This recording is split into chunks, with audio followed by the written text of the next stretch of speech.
Okay, so now we're going to go into, oh, what is it? There we go.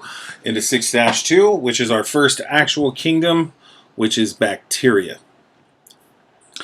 Okay, so just kind of a little simple definition of bacteria. All bacteria are unicellular organisms, and they are prokaryotes, and those are both words from first semester. So I will refresh your memory, but you should know these still. Unicellular means it's made of only one cell, and prokaryotes mean they have no, seeing if people out there can think of it on their own, it means they have no nucleus. So here the DNA is just kind of floating around in this blob.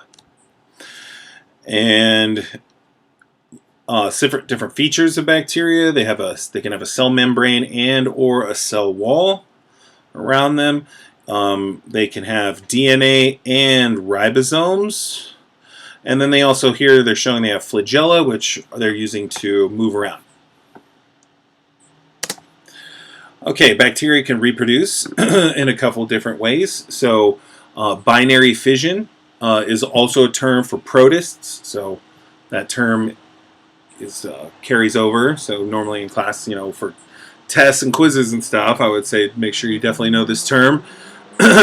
And I would also have the class break this word down. I'd be like, okay, who knows what binary means? Who knows what fission means? Usually fission takes longer. So binary means 2 and fission means to split. So here we see it splitting into 2. And so this is like an asexual process where it's basically just cloning itself and making more bacteria. But they are able to reproduce sexually as well, which is called conjugation. So you may have noticed in an earlier picture they had some tubes that were labeled pili. And these are tubes that exchange DNA. So as long as there's any kind of exchanging or sharing of genetic codes, it is considered a sexual process. And here we see the pili tube is connected. And I'm not sure, these look very different. So I don't know if this one's receiving the DNA or giving the DNA, but they both look like they're in very different sort of states right now. All right, there's 2 main types of bacteria. I mentioned this in some earlier in this set of videos, that some scientists split this type of bacteria completely into its own kingdom. I just don't really think that's super necessary, but we're going to go over both types either way. So archaea means ancient, like archaeology, the study of ancient human relics and stuff. So archaic bacteria are considered more ancient, and they can survive in extremely harsh environments such as sewage or acidic hot springs, and they also tend to be able to survive antibiotics as well. But the good news is they don't tend to infect us, I don't think, very much. So I said they could be found in hot springs that are really acidic. So this is at Yellowstone Park, which I'm guessing some of you have been to, and where they have the geysers and stuff. And in these volcanic parks, it basically reeks. It can smell really like rotten eggs, which is from the sulfuric acid, especially around these like geysers and vents and stuff. And for a long time, scientists assumed nothing could possibly survive in this water because it's super hot too. It can be boiling water full of all this acid. But they found that these colored areas are actually large populations of bacteria, and people were pretty blown away that they could survive in these super harsh environments. All right, then we have eubacteria, which are the more common bacteria, and they tend to live in less extreme environments. So in these pictures, what we're looking at are some really important organisms called cyanobacterium, and they're really important because their ancestors, it is believed, created the first free oxygen. So oxygen that wasn't attached to like carbon, meaning it would which would be like carbon dioxide, CO2. Now they're separating that and creating O2, which is what we currently use to survive. And so basically they were doing the first photosynthesis. And sometimes they're called blue-green algae because they're kind of in these chains like algae might look, but that's really incorrect because algae is not bacteria and vice versa. Okay, common disease bacteria fall into this category. Such that here's a picture of strep throat. Usually I ask, okay, how many people have had that? I've had that a few times. Over here is pneumonia. I've had that a few times. Fortunately, I've never had staph infection. That is a skin infection. So What these are doing is they are consumers. These are bacteria that are heterotrophs, which mean they are consuming your cells. So if you've had strep throat, these bacteria were consuming those cells in your throat. Or with pneumonia in your lungs, and with staph, they're consuming the cells on your skin. And we actually have had some staph, show up at the school a long time ago because they weren't cleaning certain like wrestling mats, I think, well enough, and those because that's a place where they can grow. So that's why it's really important to clean certain things, like if you're doing yoga and stuff, like maybe even over time the yoga mats could get something like that, even if you're at home.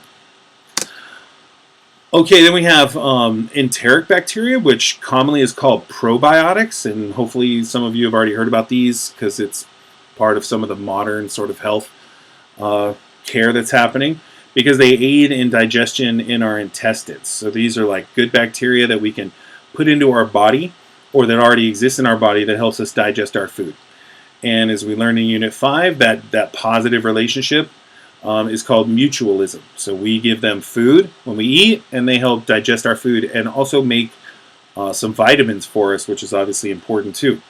And so they are actually one with us at this point. And so here you can see this is a company that's selling acidophilus, and each capsule has 3 billion cells. So I take a product that it's worked really, really well for me. If you know anybody who's having digestive system issues, and it's a little drink called Good Belly, and it's worked really well for me and helped me get rid of some digestive problems I was having. So something to think about or recommend if you have anybody in your family, or if someday you start having digestive issues.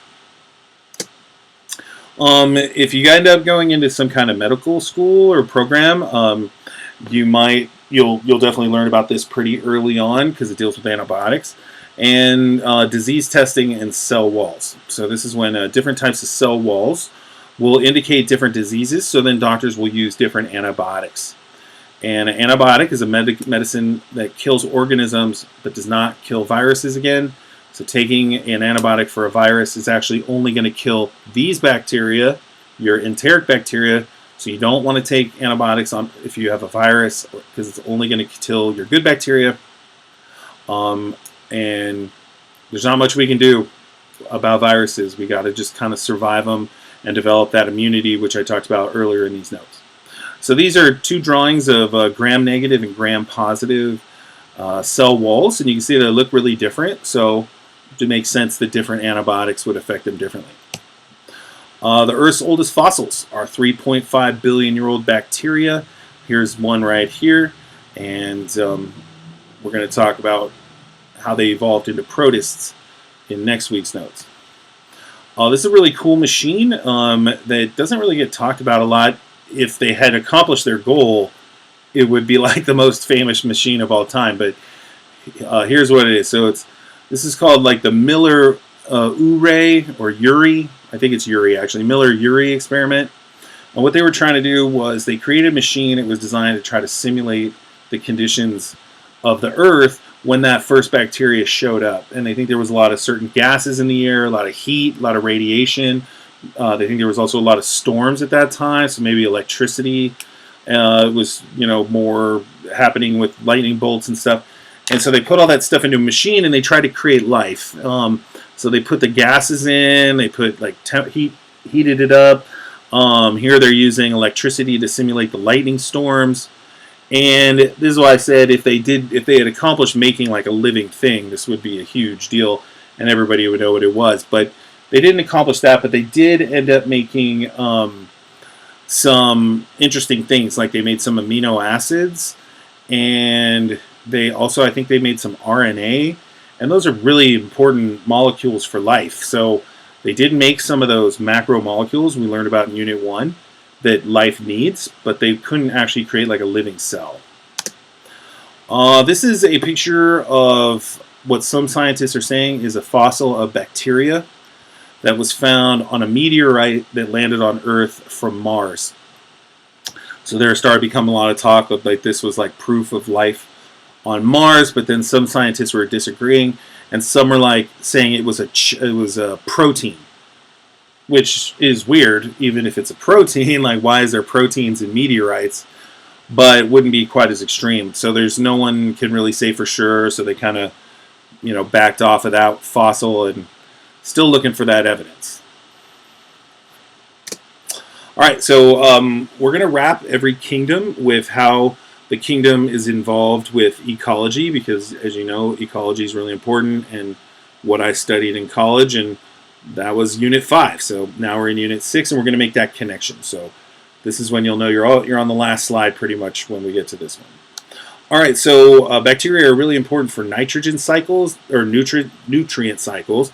They can function as decomposers, and they can help cycle nitrogen and carbon. They also function as producers, and they do photosynthesis and chemosynthesis, which we talked about in Unit 5. So that's helping cycle carbon and oxygen. They also do nitrogen fixation, which was also part of Unit 5. That's when bacteria take the nitrogen from the air, which is actually most of air is nitrogen, and they fixate it or fix it into a new form. And this was some of the stuff on your style assignments that you had to look into, where it turns it into ammonia, which then can be used by plants to grow. So that's really important. So bacteria do a lot of important stuff, but not at the butt yet. They can also be used to do environmental cleanup. So some waste treatment facilities, like where sewage goes and poop and stuff, they use bacteria to try to break down and decompose that waste, that human waste. And you may have even been to a park or an amusement park where it says there'll be like a sign, and it'll say like these plants were watered with like reclaimed water, I think is usually what they say, and that tends to mean the ones where they've used the bacteria to clean up the water a little bit, and they can kind of use it on plants, but you wouldn't want to drink it. We have mutualism with our friendly bacteria, but then again, we also have parasitism with those disease bacteria.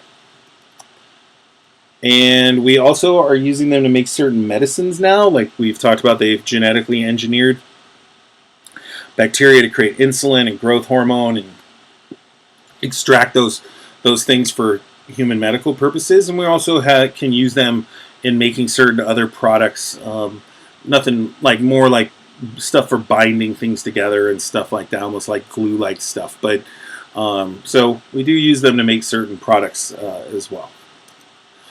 All right, and that's it for bacteria. This is a type of bacteria that you drew in your cladogram that I think is pretty cool. I need to get a better picture than this. This picture is very old. This is one of the first pictures I ever used in any slideshow ever. It was actually this one, so that's why it looks this way. But I think they're cool because they kind of look like lightning bolts.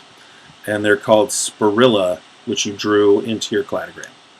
All right, and that's it for this week.